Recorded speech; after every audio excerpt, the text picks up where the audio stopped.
Hi, this is Nitya. Welcome to Cuisine. இன்னைக்கு நம்ம பார்க்க போறது brown rice matar pulao. ரொம்ப ஈஸியான ஹெல்தியான ரெசிபி. வாங்க எப்படி செய்யறதுன்னு பார்க்கலாம். இதுக்கு முதல்ல ஒரு பவுல்ல brown basmati rice போட்டுக்கோங்க. இந்த brown basmati அரிசியில cholesterol free, low fat, high fibre, ரொம்பவே நல்லது ஹெல்த்துக்கு. சப்போஸ் உங்களுக்கு இந்த ரைஸ் கிடைக்கலனா நீங்க ஒயிட் கூட போட்டுக்கோங்க. இப்போ தேவையான அளவு தண்ணி ஊத்தி ஒரு 3 வாட்டி நல்லா வாஷ் பண்ணிக்கோங்க.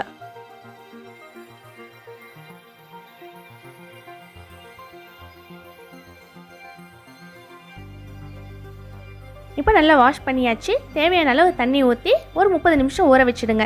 நீங்கள் சாதாரணமாக ஒயிட் கலர் ஊற வைக்கிறதுனா 20 மினிட்ஸ் ஊற வச்சா போதும். இந்த ப்ரௌனுன்றதுனால நீங்கள் 30 மினிட்ஸ் ஊற வைக்கணும். அடுத்து அடிகனமான ஒரு கடாய் எடுத்துக்கோங்க. அதில் நெய் ஊற்றிக்கோங்க. நெய் சூடானதும் முந்திரியை வறுத்து எடுத்து வச்சுக்கலாம்.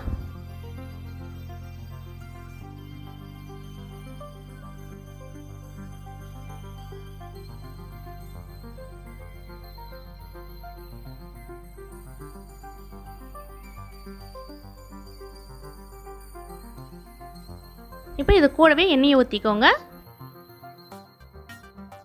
இந்த எண்ணெய் சூடானதும் ஏலக்காய், லவங்கம், பட்டை, அன்னாச்சிப்பூ, மராட்டி மொக்கு, பிரிஞ்சலை, மிளகு,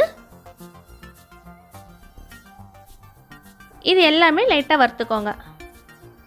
இது கூடவே பச்சை மிளகாய், மெலிசா நறுக்கின வெங்காயம், வெங்காயம் வதங்க தேவையான அளவு உப்பு போட்டுக்கோங்க. இப்போ மீடியம் ஃப்ளேமில் ஒரு 10 நிமிஷம் லைட் கோல்டன் ப்ரௌன் ஆகிற வரைக்கும் வறுத்துக்கோங்க.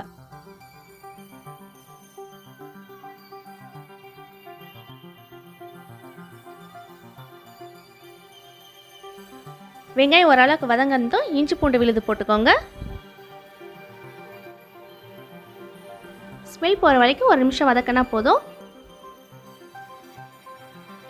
இப்போ இது கூடவே பச்சை பட்டாணி போட்டுக்கலாம். இது மீடியம் ஃப்ளேமில் ஒரு 5 நிமிஷம் வதக்கினா போதும்.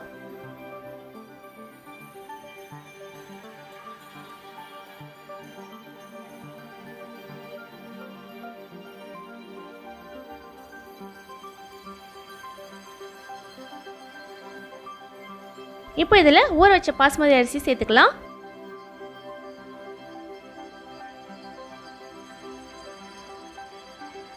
இப்போ இதை மீடியம் ஃப்ளேமில் ஒரு 5 நிமிஷம் நல்லா வதக்கிக்கோங்க. அந்த அரிசியில் இருக்கிற தண்ணி எல்லாம் அப்சர்வ் ஆகட்டும்.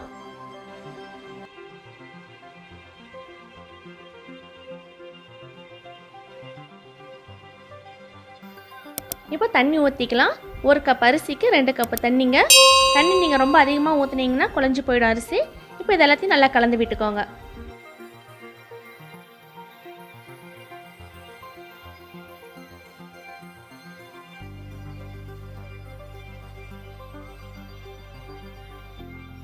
இந்த சமயத்தில் உப்பு சரியாக இருக்கான்னு பார்த்துக்கோங்க. அப்படி சரியில்லைனாக்கா நீங்கள் ஆட் பண்ணிக்கோங்க.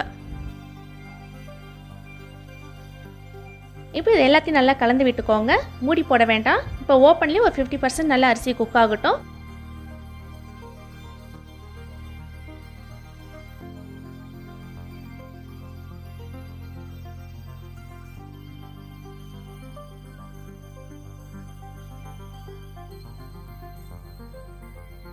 இப்போ ஒரு மூடியை போட்டு மூடி வச்சுடுங்க.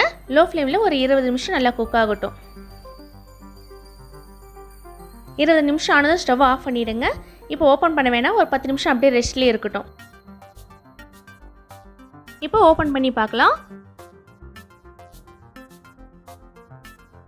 இப்போ ஒரு ½ லெமன் ஜூஸ் ஆட் பண்ணிக்கோங்க. இப்போ இது எல்லாத்தையும் நல்லா கலந்துக்கோங்க, அரிசி உடையாமல். கலருக்குள்ளவே உங்களுக்கு தெரியும் நல்லா பளபளன்னு வந்திருக்கு. இப்போ brown rice matar pulao ready. இந்த வீடியோ பிடிச்சிருந்தால் லைக் பண்ணுங்கள், ஷேர் பண்ணுங்கள், கமெண்ட் பண்ணுங்கள். மறக்காமல் சப்ஸ்கிரைப் பண்ணிட்டு பக்கத்தில் இருக்க பெல் ஐக்கானையும் ப்ரெஸ் பண்ணிடுங்க.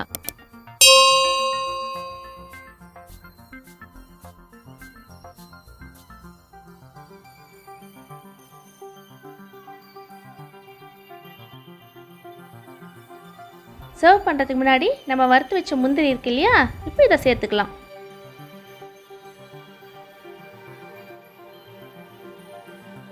இது கூடவே பொடியாக நறுக்கின கொத்தமல்லி மேலே தூவிக்கோங்க. இந்த சூடான ப்ரௌன் ரைஸ் மட்டர் புலாவ் கூட ரைத்தா வச்சு சாப்பிட்டு பாருங்கள். ரொம்பவே நல்லாயிருக்கும். ரொம்ப ஹெல்த்தியான ரெசிபியும் கூட, ஈஸியாக நீங்கள் செஞ்சிடலாம்.